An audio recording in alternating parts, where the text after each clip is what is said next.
प्यारे विद्यार्थियों, नमस्कार। आप सभी का इस ई क्लास में हार्दिक अभिनंदन है, स्वागत है।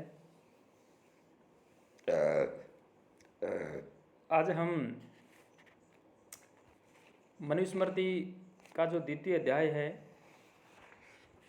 उसमें 25 नंबर का जो पद्य है उसका हम अध्ययन करेंगे, क्योंकि जस्ट इससे पहले वाली जो वीडियो है उसके अंदर 25 नंबर जो पद्य है उसका मैंने वाचन कर दिया था और अन्वय जो है इस वीडियो के अंदर आ रहा है।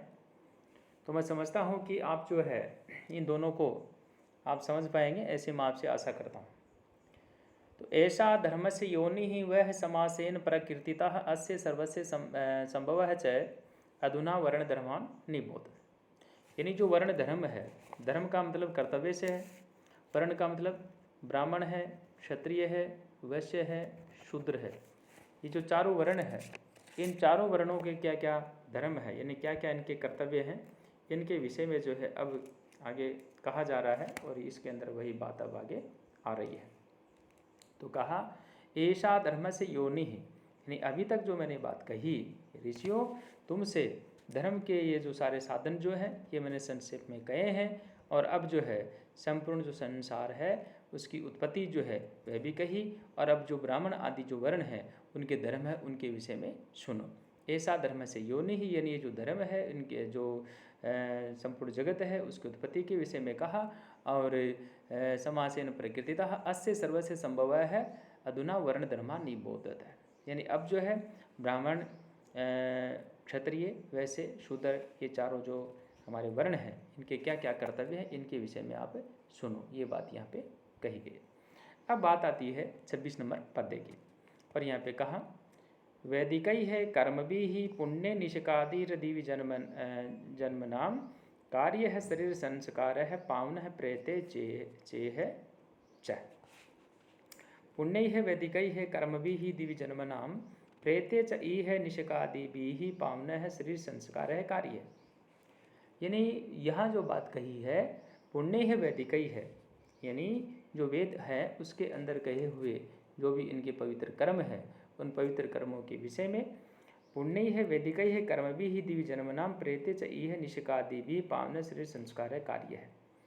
जो दिविजय हैं, ब्राह्मण क्षत्रिय वैसे हैं, वैदिक मंत्रों से संस्कार करना चाहिए, ऐसा यहाँ कहा। और कहा पुण्य है वैदिकई है कर्म भी ही, यानी वेद में कहे हुए जो पवित्र कर्म है उन पवित्र कर्मों के अनुसार दिव्य जन्म नाम जो दिविज है, यानी जो ब्राह्मण क्षत्रिय वैश्य जो है उनके ई है निष्कादि भी ही, इनके जो शरीर हैं, जो संस्कार हैं, शरीर के जो संस्कार हैं, ये संस्कार जो है क्या करें निष्कादि भी ही, यानी एक तरह से यहाँ कह सकते हैं कि गर्भाधान संस्कार जो है उसकी यहाँ पे चर्चा हुई, और उसके विषय में कहा कि निष्कादि भी ही, यानी गर्भाधान आदि जो संस्कार, यानी जो 16 संस्कार हैं उन 16 संस्कार विषय में कहा पावन है शरीर संस्कार है कार्य है, तथा इस लोक के अंदर और परलोक में यानी जो अंतःकरण है उसको वो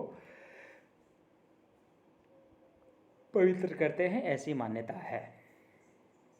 और अगला जो पद्य है उसके अंदर कहा गार्भैर होमैर जातकरम चोट मौजिर निबंधनई है वैजिकम गार्भिकम चयनम दिविजानाम अपम रिजते।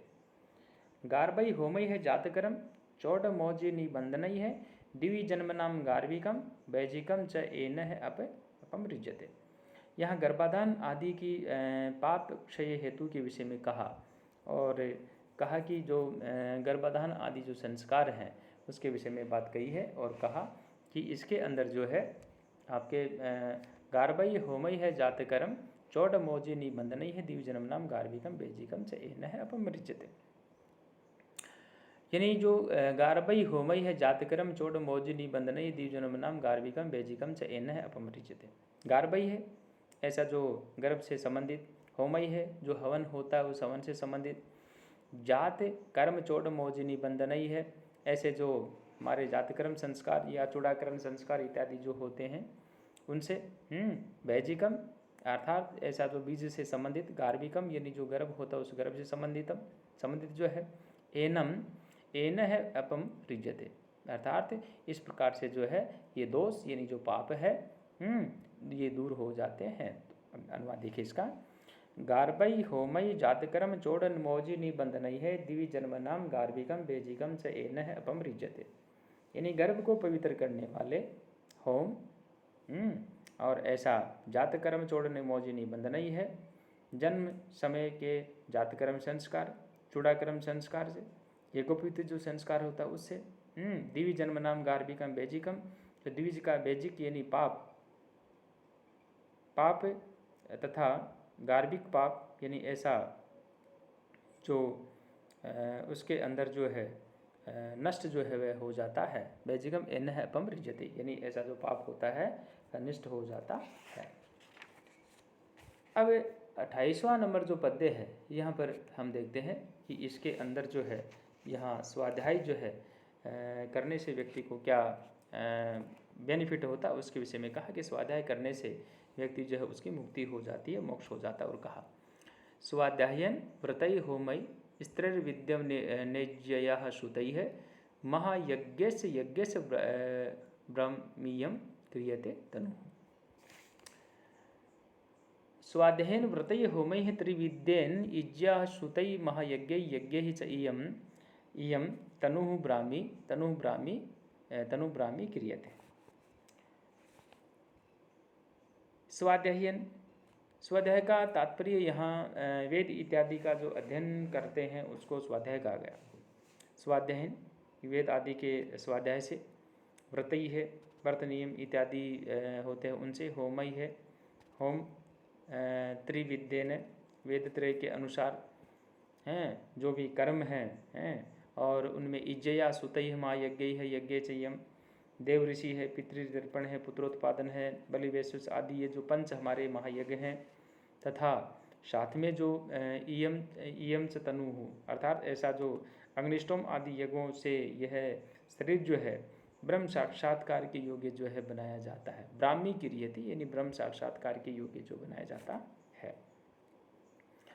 यहाँ जो हमारी बात चल रही है वो अभी हम जो हमारे चारों वर्ण हैं उन चारों वर्णों के कर्तव्य की बात हम कर रहे थे, धर्म की बात कर रहे थे, और इसी क्रम को जो है आगे बढ़ाते हुए पद्य नंबर 29 है उसके अंदर भी जो है ये बात कही।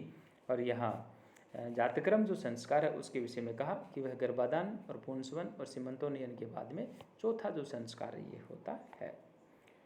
प्राड नाभि वर्धनात् पुंसो जातकर्म विधीयते मंत्रवत प्राशनम चास्य हिरण्यम वधु सर्पिषाम। अयम पुंसी नाभि वर्धनात् है, अयम पुंसी नाभि वर्धनात् प्राक जातकर्म विधीयते, यानी नाल जो होती है उसके छेदन से पहले जो है मनुष्य जो है उसका जातकर्म जो संस्कार है वह होता है। पुंसम नाभि वर्धनात् है, यानी जो पुरुष है उसका नाभि वर्धनात् है, मनुष्य की जो जातकर्म संस्कार उसके विषय में कहा कि नाभि जो होती है वर्धनात् प्राक है ना, नाभि के छेदन से पहले, प्राक माने पहले, जातकर्म विधीयते जातकर्म संस्कार वह होता है। अस्य मंत्रवत हिरण्य मधु सर्पिषाम प्राशनम से क्रियते, और उस समय इसको जो है मंत्र पूर्वक सोना जो है, मधु है, घी है, इनका प्राशन करें, अर्थात इनको चटाए, बच्चा जो है उसको चटाए। द्विज के बालक की नाल कटने से पहले जातकर्म संस्कार करने की विधि है, और इसमें अपनी शाखा के अंदर जो है गृह सूत्र के अंदर कहे गए जो मंत्र हैं उनको पढ़ करके उस शिशु को जो है सुवर्ण की जो शिलाका आदि से शहद और घी चटाया जाता है। और ये संस्कार वर्तमान में जो है लुप्त प्राय होता है, परंतु मंत्रों के प्रयोग के साथ साथ में ये संस्कार करने से जातक की विद्या, बुद्धि, ऐश्वर्य और असाधारण विकास होता है। और इस प्रकार से यहाँ जो है ये जातकर्म संस्कार के विषय में बातें कही है। अब बात आती है पद्य नंबर 30 जो होता है यहाँ, और इसके अंदर 16 संस्कारों के अंदर पंचम जो संस्कार यानी जो नामकरण संस्कार हम कहते हैं उसके विषय में कहा। नामधेयम दशम्याम तु द्वादशम्याम वास्य कार्यते पुण्यम तिथो मुहूर्ते व नक्षत्रे व गुणान्विते। प्यारे विद्यार्थियों, ये जो तिथियां हैं ये आपके परीक्षा के अंदर आती है, इनको आप याद करें। और यहाँ पे कहा कि इस प्रकार से जो इनका ये संस्कार जो हो रहा है अस्य दशम्यां द्वादशम्यां पुण्यतिथौ मुहूर्तं गुणान्वितं व नक्षत्रे नामधेयम कार्यते। यानी इनका जो संस्कार होता है, जन्म लेने वाला जो बालक है उस बालक का नामकरण जो है वह जन्म से जो है दशम्याम द्वादशम्याम, 10वीं तिथि जो होती है वह जन्म से 10वें या 12वें दिन, जन्म से 10वें या 12वें दिन जो भी शुभ तिथि हो उसमें जो है शुभ मुहूर्त जो है उसके अंदर शुभ नक्षत्र जो है उसके अंदर जो है ये संस्कार कराना चाहिए। तो ये जो नामकरण संस्कार है उसके विषय में बात कही और यहाँ पे कहा कि यह है नामकरण संस्कार जन्म से 10वें 12वें दिन न हो सके तो किसी पवित्र तिथि शुभ मुहूर्त या अच्छे गुण वाले नक्षत्र पर करें। कुछ विद्वान जो है नामकरण संस्कार उसको ऐशोच के 10 दिन बीत जाने के बाद 11 दिन में भी जो मनाते हैं, ऐसे उनकी मान्यता है। खैर, तो इस प्रकार से नामकरण संस्कार के विषय में कहा अस्य दशम्याम, जन्म के 10वें दिन, द्वादशम्याम 12वें दिन, पुण्यतिथि मुहूर्त या जो भी पुण्यतिथि होती है, नक्षत्र नामधेयम कार्यते, यानी जो भी शुभ नक्षत्र आदि होता है, ग्रह नक्षत्र इत्यादि जो होता है उनमें शुभ तिथि में जो है शुभ मुहूर्त दे करके शुभ नक्षत्र के अंदर जो है नामकरण कराना चाहिए। ये बात यहाँ पे कही। तो प्यारे विद्यार्थियों, मैं आपसे यूँ कहना चाह रहा था कि अब अगला जो हमारा वीडियो आ रहा है उससे पहले ये सभी विद्यार्थी जो इनको आप सुने, और तब तक के लिए मैं दूसरा वीडियो आपके लिए तैयार करता हूँ। धन्यवाद।